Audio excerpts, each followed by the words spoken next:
ओम। हिंदू संगठन क्यों और कैसे, अध्याय 6, खंड 7वां।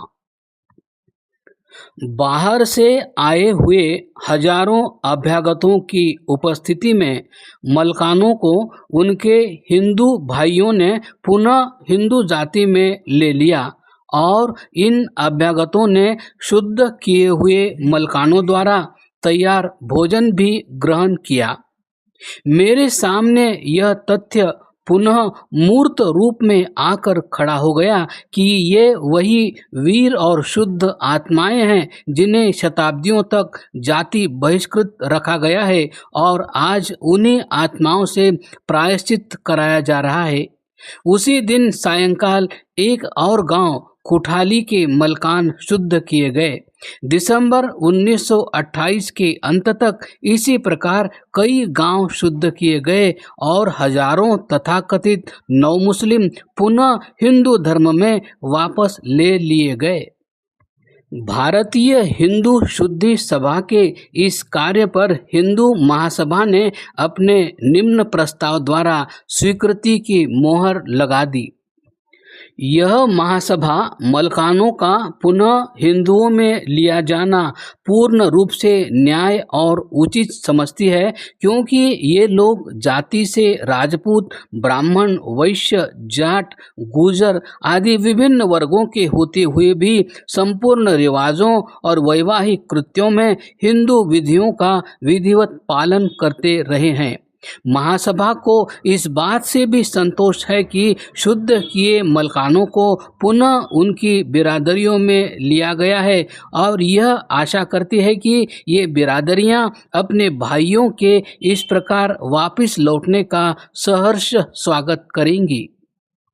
शुद्धि का यह कार्य आगरा तथा निकटस्थ जिलों तक ही सीमित नहीं था, परंतु भारत के अन्य प्रांतों में भी यह कार्य सुचारू रूप से चल रहा था। विभिन्न प्रांतों में शुद्ध होने वालों की जाति आदि का नाम भेद अवश्य था, परंतु उनका अपने हिंदू भाइयों से जो संबंध था वह ठीक एक ही प्रकार का था। मलकान, मूले, मूल-ई-इस्लाम, अध्वर्य आदि नवमुस्लिमों का चाहे जो नामभेद रहा हो, परंतु उनके आचार व्यवहार और रीति रिवाज बिल्कुल उनके हिंदू भाइयों जैसे ही थे।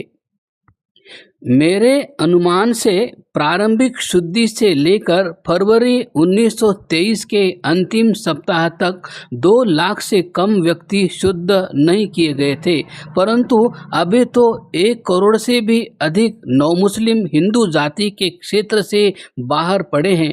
इनके अतिरिक्त लगभग 40 लाख नौ ईसाई ऐसे हैं जो कि नामतः तो ईसा के अनुयायियों में गिने जाते हैं, परंतु जो कि वस्तुतः आचार व्यवहार और धार्मिक संस्कारों की दृष्टि से पूर्ण रूप से हिंदू है और केवल मात्र उन दिनों की प्रतीक्षा कर रहे हैं जबकि कट्टर हिंदू अपने द्वार खोल देंगे और वे हिंदू क्षेत्र में प्रवेश कर जाएंगे।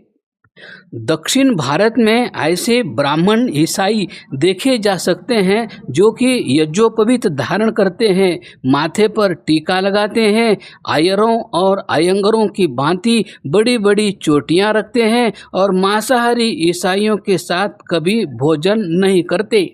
उनके ईसाई होने का केवल मात्र चिन्ह यह है कि वे प्रत्येक रविवार को रोमन कैथोलिक गिरजाओं में जाते हैं। ये सभी प्रकार के लोग अभी अपनी पुरानी बिरादरियों में लिए जाते हैं।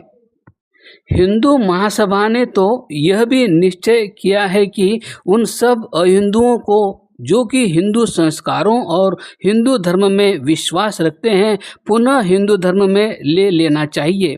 इसका अभिप्राय यह है कि हिंदू धर्म और संस्कृति में विश्वास रखने वाले प्रत्येक अहिंदू का यह अधिकार है कि वह हिंदुत्व को स्वीकार करके उसमें समा जाए और घुल मिल जाए। संक्षेप में हिंदू महासभा के आदेश के अनुसार प्रत्येक ईसाई, मुसलमान और यहूदी बिना किसी बाधा के हिंदुत्व में दीक्षित हो सकता है। हिंदू जाति की इस प्रकार सामूहिक रूप से नैतिक स्वीकृति देने के बाद शेष कार्य सुधारकों का है, परंतु कार्य बहुत दुष्कर है।